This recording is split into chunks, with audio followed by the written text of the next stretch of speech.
get some drama into this. There's a big drama here today, and I'll tell you right off the very top what it is. And I'd like to write a screenplay about it, about the trial of Jesus. I don't think that we actually have a good answer, a good analysis, let us put it, to what actually happened at the trial of Jesus, what it was all about, what the judicial procedure was all about, what the prosecutor had on him, how the testimony went, and how the decision was made.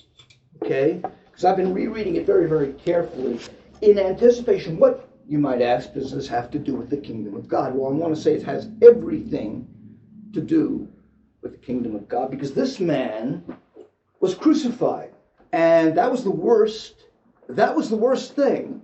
A Roman citizen couldn't be crucified for, even if you did a capital crime. If you were a Roman citizen, they did more or less a normal thing. Beheading was very common as just ordinary execution, grisly enough, but at least you're quickly dead. Yes, and they did use worse than that. They did use the arena. This is again for non-Romans. They would use the arena. Worst of all, the arena was when you might be devoured by animals. That's not very nice. But worst of all, most would say, because typically it took days for you to die, was crucifixion and the humiliation and the starvation and the collapse of the internal organs, intense agony and death in full public view. It's a shaming and a warning to the populace at large. It's a horrible, horrible execution. And Pontius Pilate, Roman procurator in Jerusalem, has a job to do.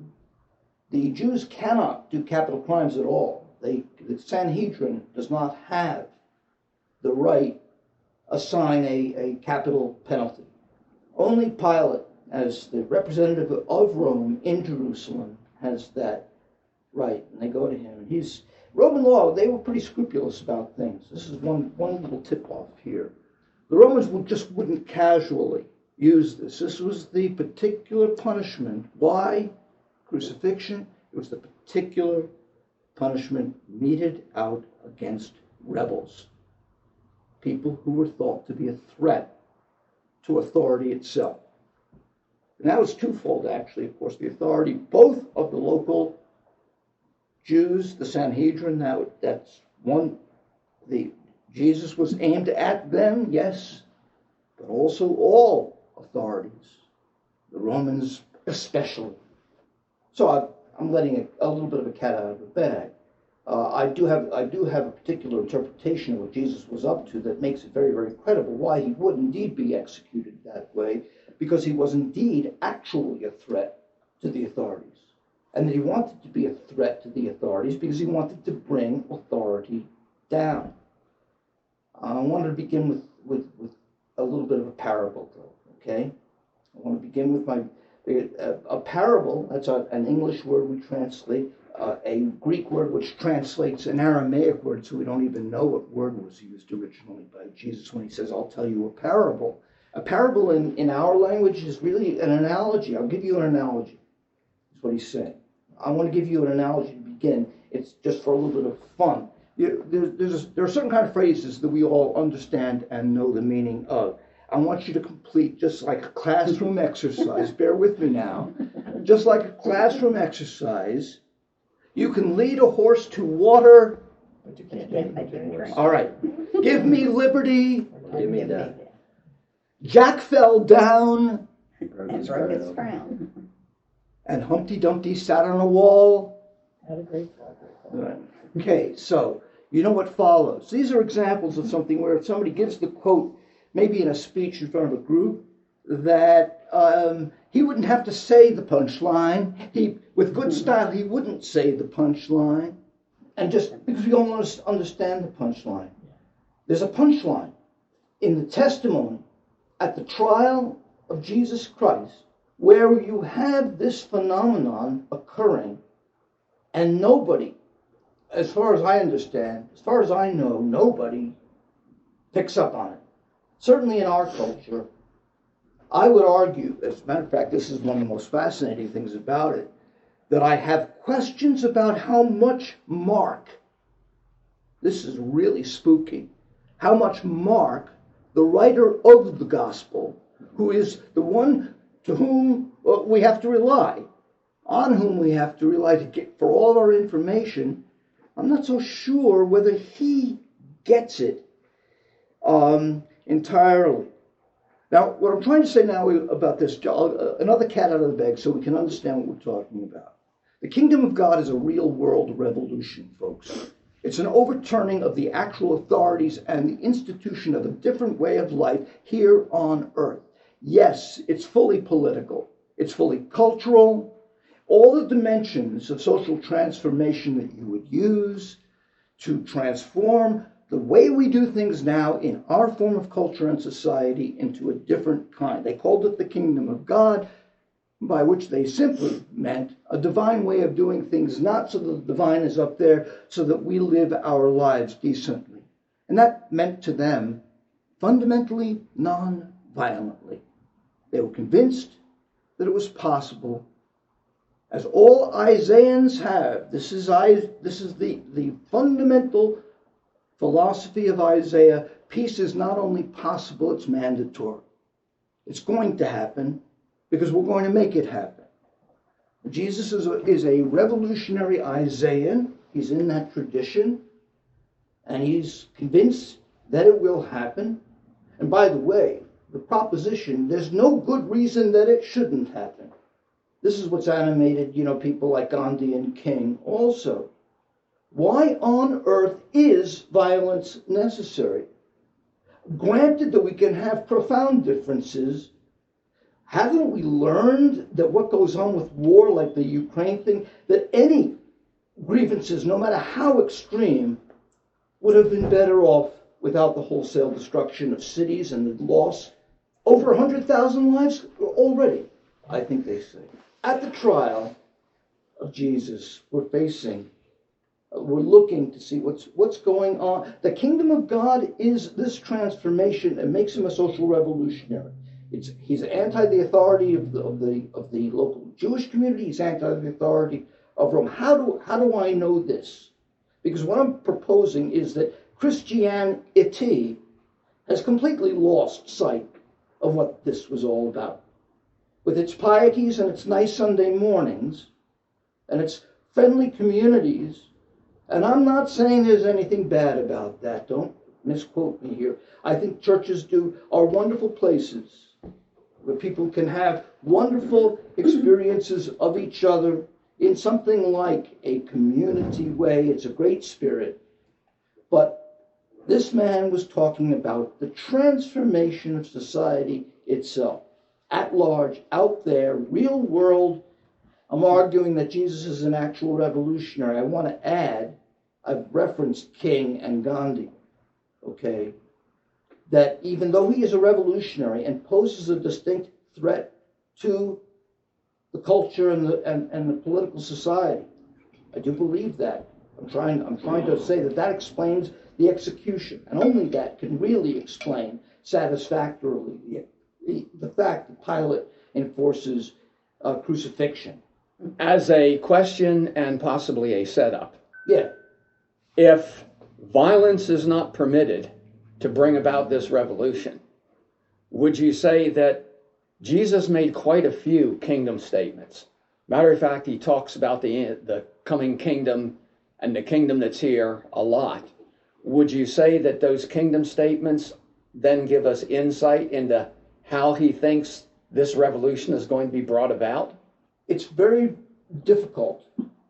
He, first of all, uses parables because some of this, I think, is hard to understand. And Paul made the same distinction, by the way. He had a way of speaking in direct, what he regarded as literal terms, to the insiders, to the group of disciples, basically, that meant. To the people who were working with him in the movement, as opposed to the public at large. I don't know to what extent the kingdom statements, the kingdom is like this, he'll say, and then he'll get into the seed metaphor, the seed parable. But what are you driving at with your question? Since Jesus' kingdom statements seem to constitute a great deal of his ministry, when we are trying to figure out what the kingdom is, if we look at all of them as a group, it's like if you only look at one or two, you get an idea. But when you start to look at them as a whole, it gives you the impression that he had very definitive ideas of what the kingdom was and how it was going to be brought about. And I think, for example, the Sermon on the Mount, very often read as a wonderful high-level ethic, is actually a set of instructions as to how to behave in the struggle. The turn the other cheek stuff is not just some sort of pious maxim. I mean, if you're going to run into trouble, and my mother, I want to quote her on this. She had a way, my mother was a strong believer in this, that you do have to struggle against nasty people. When you struggle against nasty people, and they do something nasty to you, my mother would say, you know what you do? Don't hit back. Kill them with kindness, she would say. That was her phrase for it. My mother's a nice Jewish girl. I'll give her credit for a phrase that Jesus would have liked. Kill them with kindness is another thing that could have been incorporated into this paradoxical, because of course he doesn't literally mean kill him. You know what we mean. Let me just get back to my point for just a second. And I think that the meaning of the kingdom is, I want to present it here argumentatively.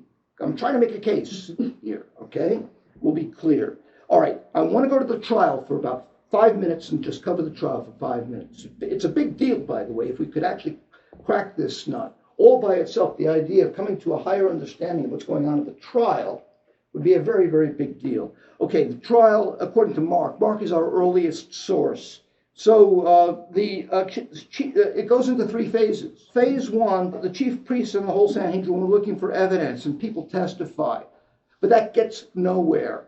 It's conflicting and whatnot.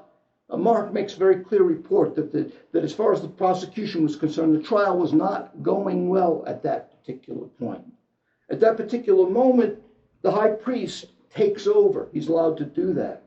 The high priest can directly interrogate, and he directly interrogates, and he asks Jesus to incriminate himself. Yeah, he really does. He says, so what's going on here? Are you going to answer? He says to Jesus. What is this testimony that these men are bringing against you? Jesus remains silent. That's been long misunderstood, as if there's something, other than the very plain fact, screw you, I'm not going to incriminate myself. That's what he's saying. And he has every right to say that, by the way, Fifth Amendment here, the spirit of the Fifth Amendment here, that it's absurd to ask a man to provide the testimony that, no, that's your job, Mr. Prosecutor. He had a very clear sense of that. His silence is completely understandable. I applaud it. I hope you do too. Okay? Okay. Then, however, something happens. The high priest, smart man, he's on the bad guy side of the story, but he's a smart man, asks him, are you the anointed one? I got to imagine, if I'm making a movie about this, that the sly one has to avoid anti-Semitism here. One almost wants to make him a caricature of the nasty Jew. I'm allowed to say that because I'm Jewish. One almost wants to do that, sarcastically, leaning over and saying to him in a lower tone, are you the one they're calling the anointed? Are you the son of the blessed one? Hints, by the way, of the Satan in the story of Job, who is indeed the prosecutor. That's the role of the Satan character in the great book of Job, would be recognized as that. Is that the high priest that's asking that question? Yes, the high priest. And Jesus now can't stay silent.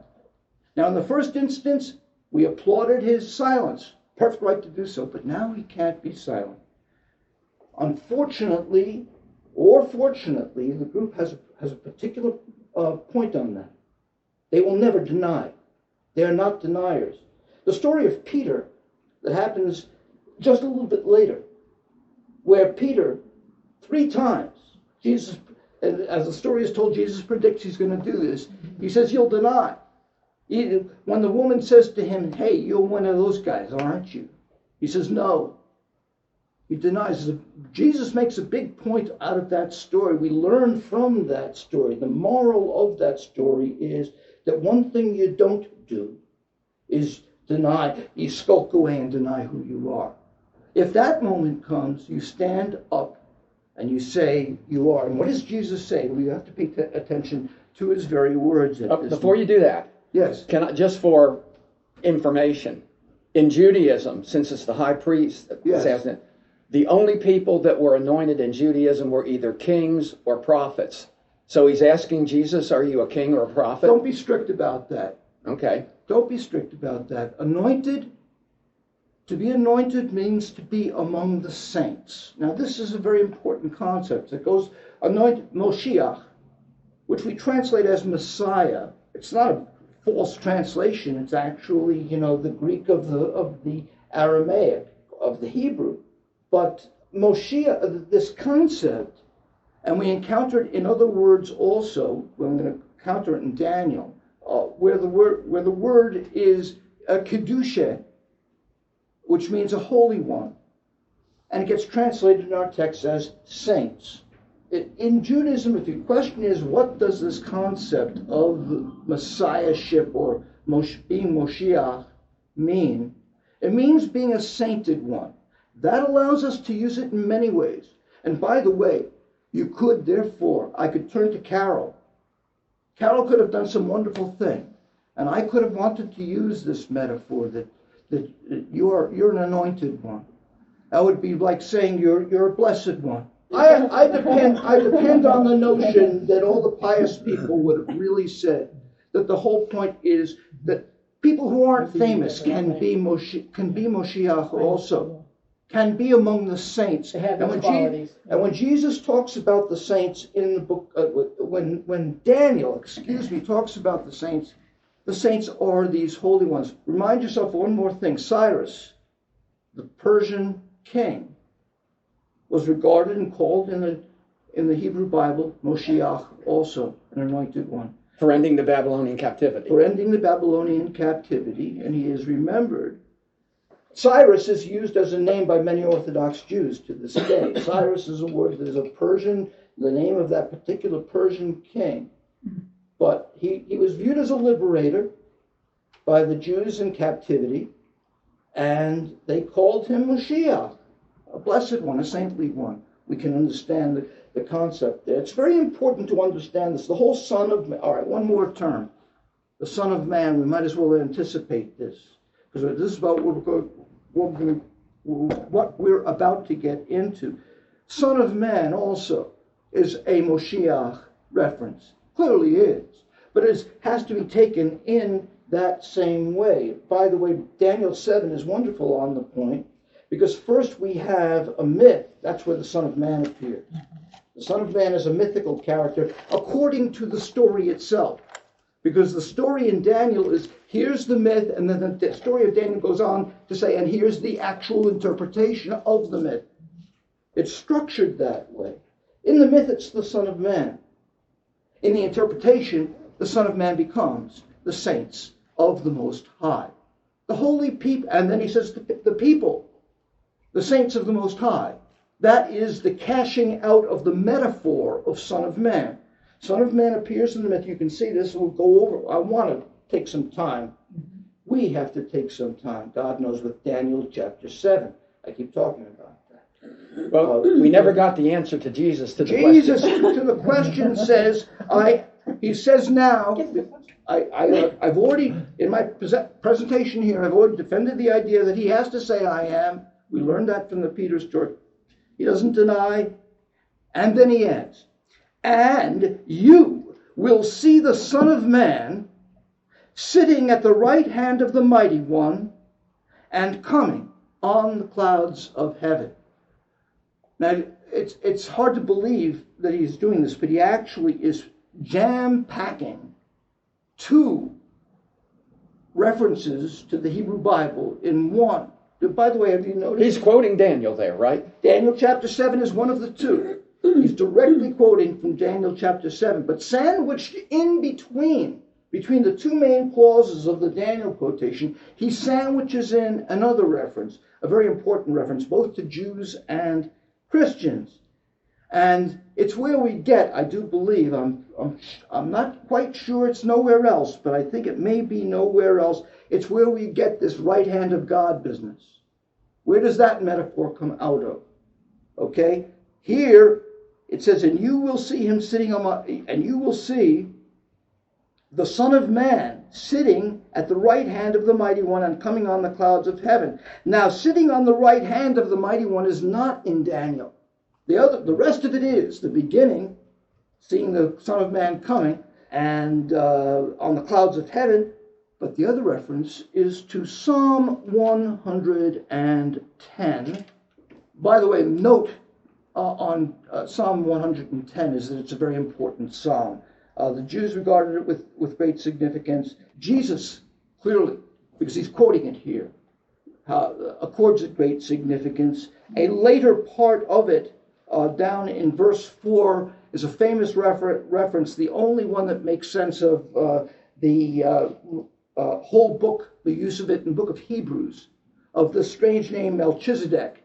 This name appears very, very rarely, only in one other place in the Hebrew Bible, and it's in Psalm 110. But I'm not even going to talk about that part. I'm going to talk about the first verse of it, absurdly translated at first. The Lord says to my Lord, it says. Actually, it's two different words. Yahweh says to my master. God says to my master, it really says, sit at my right hand, and goes on to say, and I will make your enemies a footstool for your feet. It's a violent expression. I'm going to bring your enemies under your heel. But that's sandwiched in with Daniel. Here it is. The priest, of course, knows these. And when Jesus says this, it means that he's aligning himself with a particular approach, which means that he's in favor of the overthrow of established institutions. I looked, and there before me was one like a son of man, coming with the clouds of heaven. And it goes on. See, that's Humpty Dumpty sat on a wall. Okay, that's what he says. That's what he just quoted to the high priest. You'll see me coming on the clouds of heaven. But here's the payoff, the part that Jesus doesn't quote, but everybody knows is there. He approached the Ancient of Days, that's a wonderful metaphor for God, and was led into his presence. And he, the Son of Man, was given authority, glory, and sovereign power. All peoples, nations, and men of every language worshipped him. His dominion is an everlasting dominion that will not pass away. That's in the myth. That's the myth. The Son of Man, this mysterious figure coming. Then we get to the part, I'm jumping ahead to the part later on, after the vision, Daniel asks for the interpretation to the strange person who's with him. And starting in verse 26 of chapter 7 of Daniel, but the court will, here's the interpretation of the myth about the Son of Man. But the court will sit, and his power, the power of the last oppressive, I should have said that, the last oppressive king, King Antiochus, the king of the Maccabee story, is oppressing. Daniel is writing during that particular phase when the temple is about to be or has just been desecrated. This Antiochus, this evil king, will speak against the Most High, against God, and oppress his saints and try to change the set times and the laws, overturning everything. The saints will be handed over to him for a while. In other words, he's going to win for a while. But the court will sit, and his power will be taken away and completely destroyed forever. Then the sovereignty, power, and greatness of the kingdoms under the whole heaven will be handed over to the saints, the people of the Most High. The people will be given power. They will be given, the word sovereignty is used here, folks. This is no spiritual sovereignty. It's talking about a social and political revolution in which the whole stratification of society, God above, holiness above, miserable life of humanity below, killing each other and whatnot. Under the law, therefore, Paul gets this logic quite right. It ties in to, if you've ever read anything by John Dominic Crossan, who is a Catholic scholar who insists that the kingdom of God has been mistranslated. It should be called the sovereignty of God. And that ties in exactly with what you're talking about. Sovereignty is what's meant. It is indeed kingdom. Another translation, Jeremias, that you've been reading when I suggested Jeremias, he likes the word, it's the same concept as croissant, I think, reign, R-E-I-G-N. It's the reign of God. Correct, yes. But it implies an imperial kingdom. But reign, talking about cognate words, regime is a cognate word of reign. It means a whole new regime.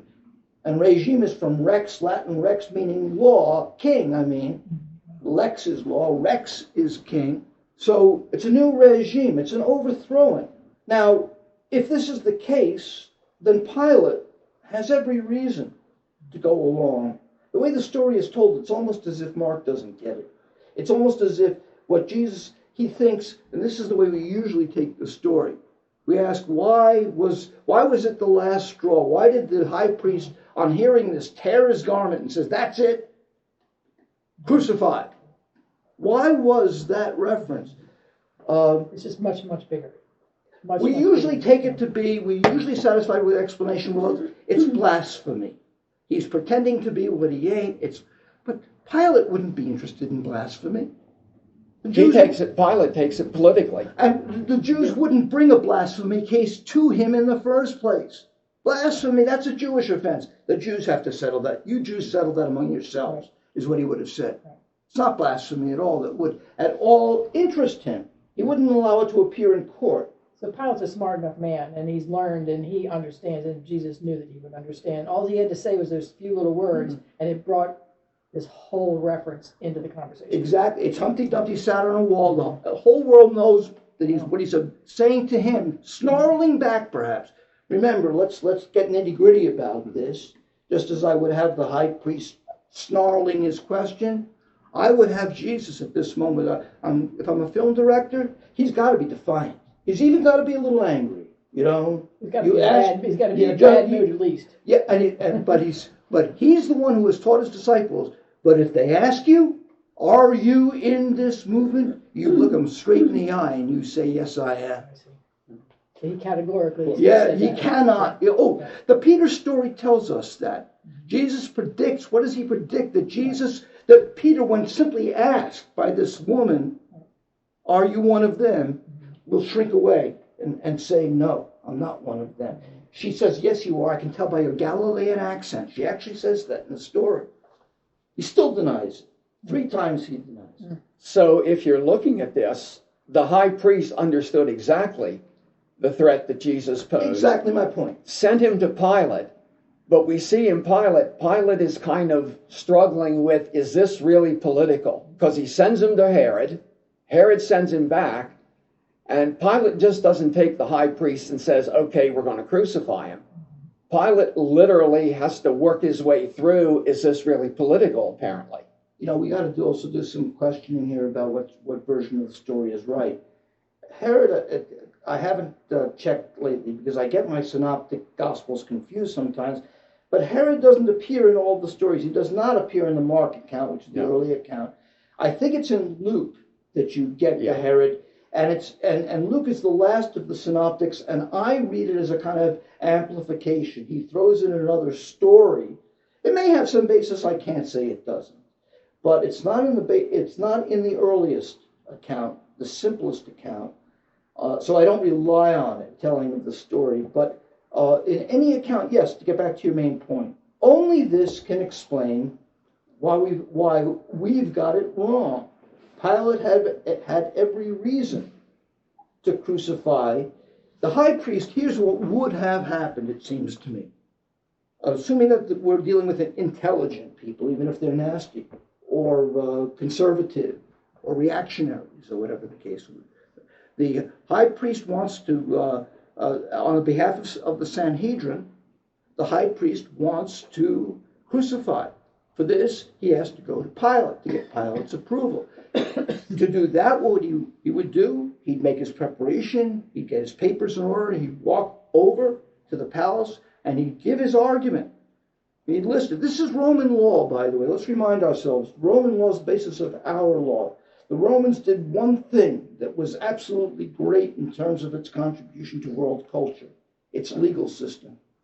Our legal system is derived. They were geniuses at law, and they were so were the Jews, sticklers in their way. The importance of not giving false testimonies among the Ten Commandments, basic legal, they were very, very concerned with that. So were the Romans, and they were very much sticklers for correct legal procedure.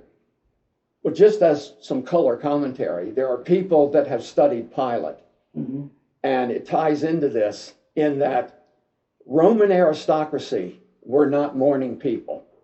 They slept late. Jesus is brought before Pilate at roughly 9 o'clock in the morning. So it's like Pilate would have been cranky to the point as, why are you bringing this before me this early? So they're trying to explain why Pilate is not just going, okay, that's it. He's already irritated because he has to deal with this, a problem from the Jews early in the morning. Whether that's entirely correct, but there are people that look at Pilate and say that his going back and forth, and the reason why this lasted so long might be because it's like, what are you doing bringing this to me in the morning?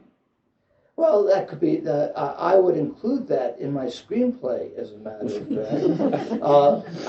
I think it's a nice touch, but let us not forget the main question has to be, regardless of time of day, if Pilate's signature authorizing the crucifixion is to be there, he's got to make sure at least that the I's are dotted and the T's are crossed. He has Rome to answer to in principle to make sure, and records have to be kept of these things, and he's a strict Roman legate. So, to me, the most straightforward answer to the question, given that we know that these Daniel people were revolutionaries who wanted to change the world and to make the world a godly place, so that God was not just in heaven. Remember, we got inspired by the Lord's Prayer. Thy will be done on earth as it is in heaven. Not just in heaven. The whole point is to bring heaven down to earth. And by the way, it's very Promethean in that sense. The story of Prometheus in the Greek legend, the Greek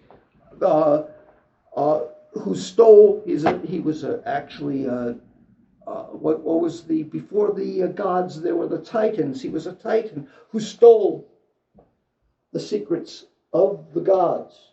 You got a touch of that, by the way, in the story of the Garden of Eden, forbidding to eat of the tree, because if they eat of the tree of the knowledge, they'll be like us. It says in the plural. They'll be like. The Tower of Babel reminds us of the human urge to go to heaven and steal and become divine. Now this, I want you to understand, is radical stuff.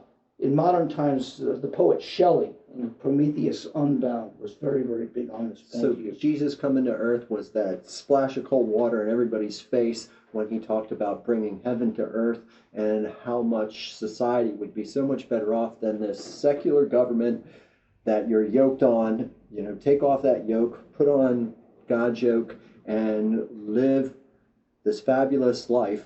A new life. regime of non-violence, of being benign to one another in the face of something that's strange or other or even upsetting, a different kind of response entirely.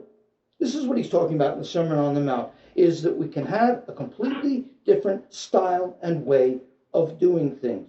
The very moment that anybody in a small instance insults you, slaps you. I've seen people slug other people for jostling them in a bar. I've seen stuff like that. The way we deal with one another, I call it style, but it's a deep sense of how you deal. It's my mother's thing again. When somebody does something nasty, kill them with kindness. And that'll bring them to their knees. Once in New York, I was driving, and like other people, when you're behind the wheel in Manhattan, you can turn into an animal behind the wheel. And I wanted to make the light, and there was a guy stopped in front of me, letting out a passenger in front of me. It was a cabbie, and he was and I knew I was going to miss the light because of him, and I did miss the light. And when I pulled up alongside to him, I actually was obscene to him. I'm not going to tell you what I said. And he's watching right now. He looked at me sadly and said, "Have you no decency?" Oh my God. I was cured in a certain sense. I learned a real lesson at that moment. I was changed by it. I wanted to shrink away.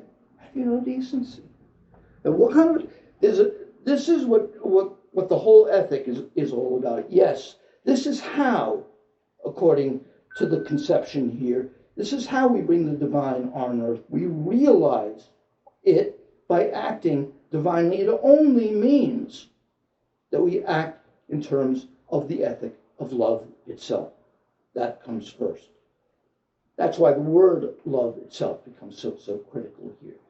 Yes? Here's something you can put into your analysis. That one of the things that's very atypical of Jesus' crucifixion, normally the Romans used crucifixion to scare the crap out of people.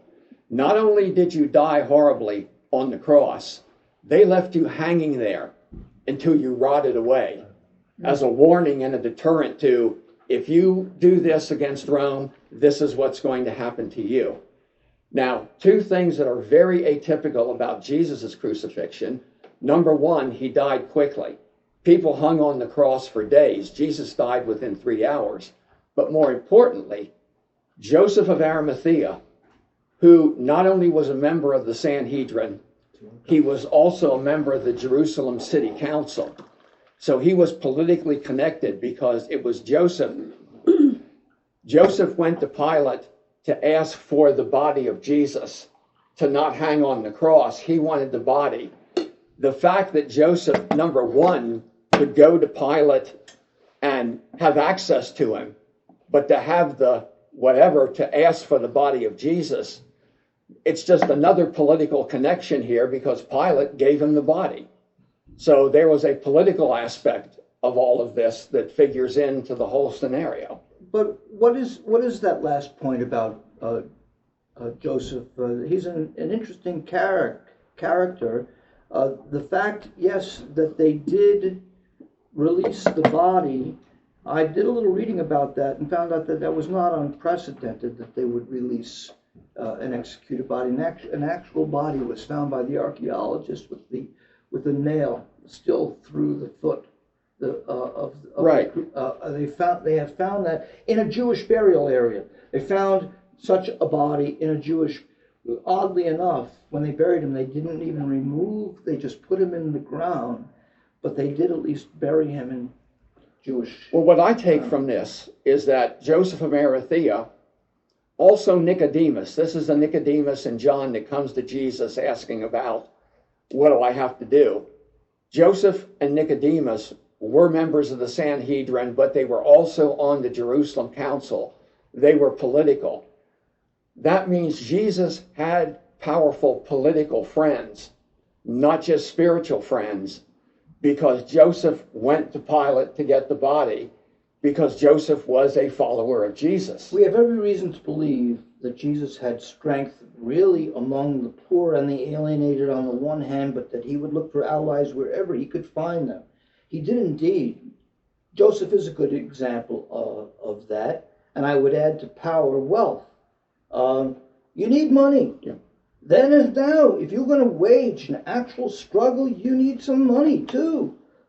If you're going to do things, if you're going to organize things, if you're simply going to be running like Martin Luther King, a sit-in movement, you still have a whole lot of work to do. and people have to be brought on board, and people have to be fed, and there's a whole lot that goes into a revolution.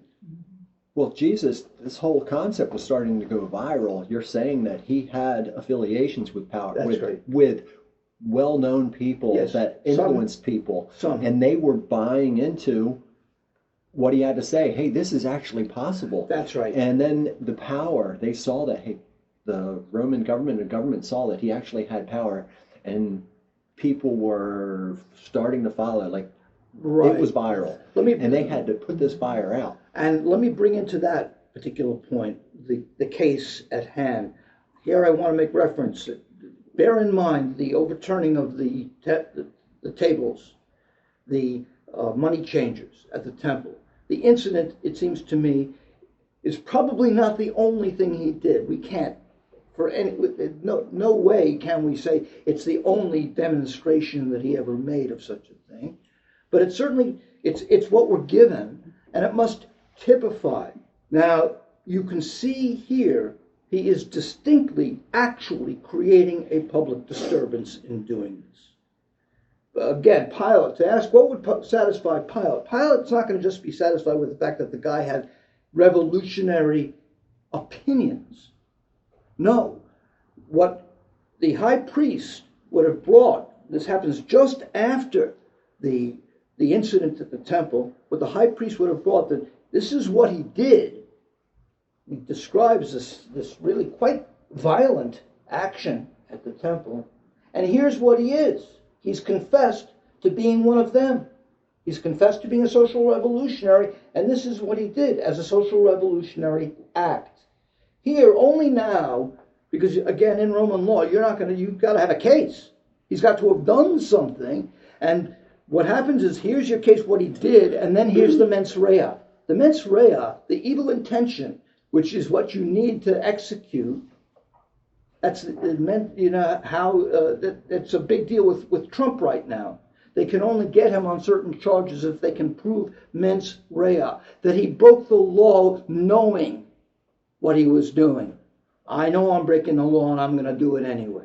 Just to put this into a broader context, You and I, ignorance is no excuse. We're held accountable. So I don't know why people aren't held accountable in higher status than the common man. I mean, I can't claim ignorance to the law and get away with stuff. Just No, but but still in all, to prove a case on a certain level. Yeah, intent. No. It's a difference of what you can be found guilty of. If you couldn't prove the mens rea, I could still find you guilty of creating a public disturbance, okay, of a certain kind.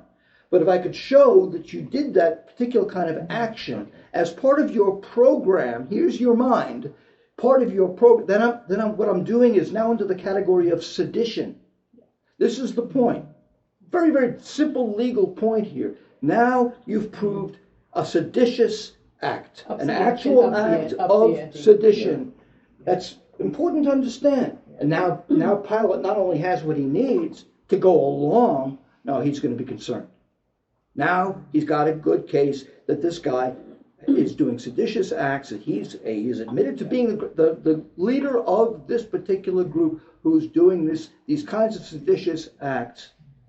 No, this is precisely the kind of guy. Yeah, and he knows the text. He knows Daniel. He knew exactly. Oh yeah.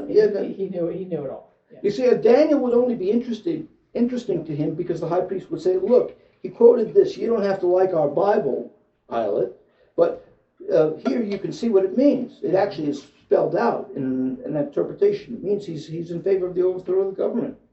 Well, not only, to put this in even a larger context, not only was Jesus connected with important people, Jesus' entire family was politically connected, because his brother James is significant in the temple after Jesus' death.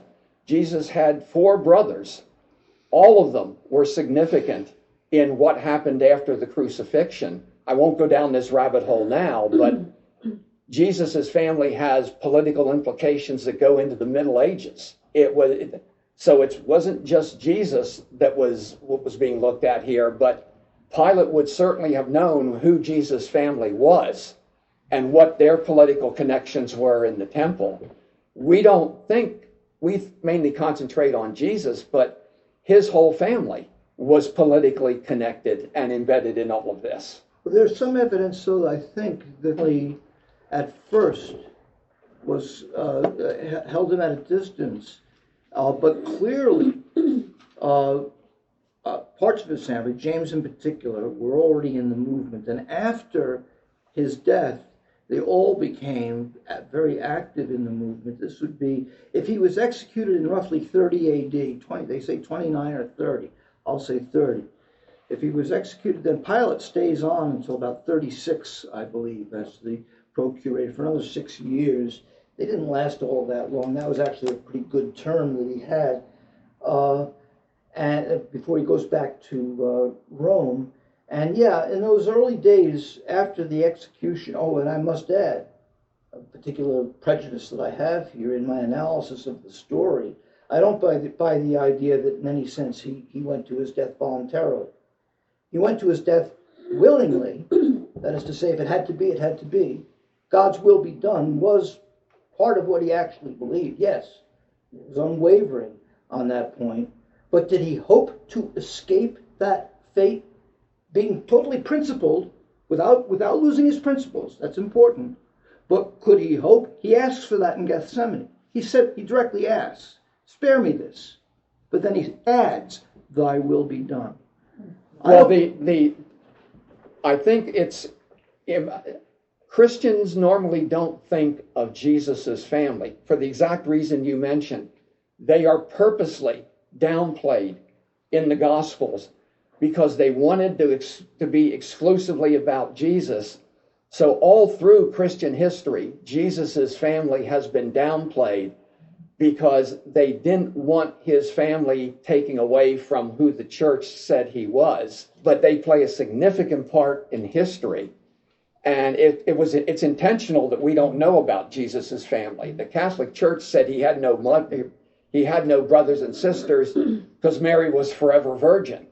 So anyone who starts to talk about Jesus having real brothers and sisters immediately puts you at odds with the Catholic Church.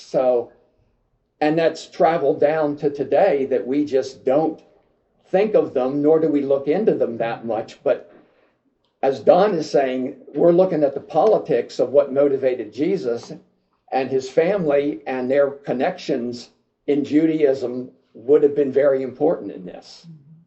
A question that I have to raise as soon as I say what I've said. We recognize now that this particular kind of real revolutionary pre-Christianity, the Jesus movement itself and its allies, since it's so different from what we now think of as Christianity, when did the change begin to occur? And one of the things I've gotten to thinking about is, and I'm struck by, is that I think it starts to happen quite. I'm willing to believe that in the very, very first instance, the family followers and the immediate followers of Jesus kept alive the actual revolutionary meaning of what he was all about.